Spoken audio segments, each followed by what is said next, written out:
7 secondes 16 maintenant. Le virage qui est amorcé. On complète, on s'en va dans le droit. 10 secondes maintenant. On regarde John Shaw de l'extérieur. Oh, John Shaw là, qui en prend beaucoup. Devrait être très bon. A bien calculé ça. Oh là là, Shaw qui prend le départ et prend la pole.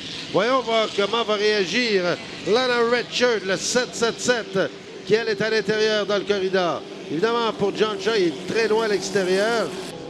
Au virage, c'est donné, il est pratiquement côte à côte et c'est Shaw qui mène. Et Lana Richard qui remonte sur Shaw. On est maintenant côte à côte. Lana Richard. Un très beau duel ici. Oui. Entre la jeunesse et l'expérience. Eh bien là, c'est la jeunesse qui semble primer dans cette bagarre. Lana Richard qui file à toute allure et qui est présentement bonne première.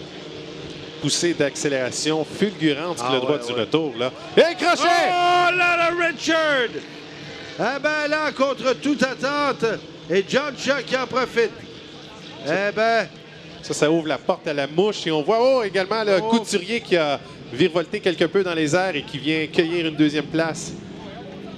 Eh bien, quand on parle de revirement et quand on doit tenir sa place, le vieux John Shaw, le vieux, il ne m'aimera pas. Ils ont l'expérimenté, John Shaw. Mais on voit, on avait annoncé un duel entre Tremblay et Richard. Et les deux là, qui ont eu leur part de difficultés ce matin. Quand on parlait de la fougue de la jeunesse, eh bien, la fougue, souvent... Je vois qu'elle s'est emportée. Elle avait vraiment une excellente vitesse là, avant d'entrer dans ce virage. Ben oui.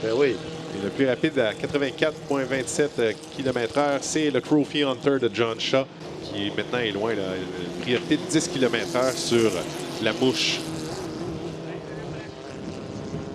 Eh bien, John Shaw là, qui...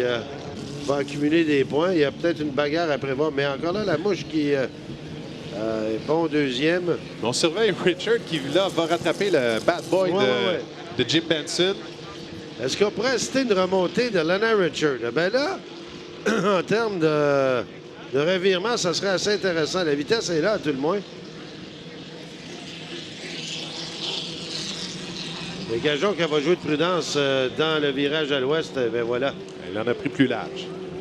À son deuxième tour, 88,86 pour Shaw, mais je suis curieux de voir la vitesse de Richard. Vraiment une remontée assez fulgurante.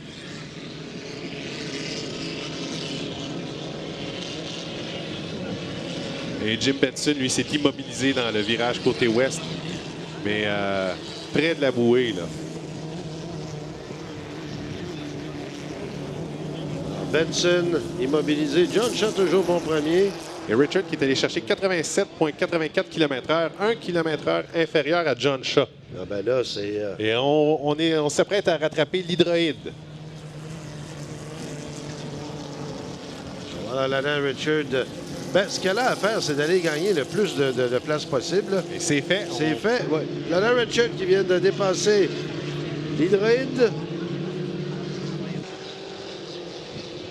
Qui part à la chasse de la mouche. De Patrick Morneau.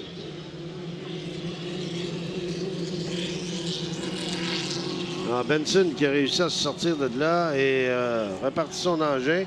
La mouche qui en a pris excessivement large. Question de garder sa priorité sur Richard. Mais... Ben, Lana Richard, écoute, va tout faire pour remonter sur Morneau. Et voilà, c'est fait.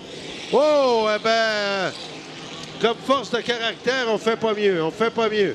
Attention au virage tout de même là, pour ne pas gâcher alors qu'on est dans le dernier tour. Et notre qui tenait, Jeff, qui a toujours eu les nerfs excessivement solides. 87,95 km/h contre 84,93 pour Shaw au dernier tour. Donc, elle va chercher beaucoup de puissance dans sa carlingue. Ah ben, John Shaw, qui a évidemment profité de l'erreur de Lana Richard, qui, lui, sauf catastrophe, mais gâchon qui va faire son virage très pépère, si on peut, dire ça ici, parce que j'ai la première place. Lana est loin derrière moi. Et John Shaw, un bon pilote expérimenté qui remporte cette qualification et qui passe près de vous, mesdames, messieurs, pour vous saluer. Et Lana Richard, eh ben, on peut l'applaudir, elle, qui a connu un crochet fatidique dans le virage ouest. mais qui a su remonter et prendre la deuxième place. Wow! Et la bouche de Patrick Morneau qui va terminer tout ça en troisième et l'Hydroïde terminant en quatrième et Benson fermant la marche. Et on voit que les temps sont très lents par rapport à la qualification plus tôt. L'IA aussi qui l'avait remporté en 4-17 et John Shaw 4-31. Donc 14 secondes d'écart entre les deux groupes de qualification. Je ne sais pas si c'est les eaux qui ont surpris les pilotes. Hein. On a vu Richard faire un crochet. Quoique John Shaw, lui, n'a jamais ménagé la mécanique du Trophy Hunter.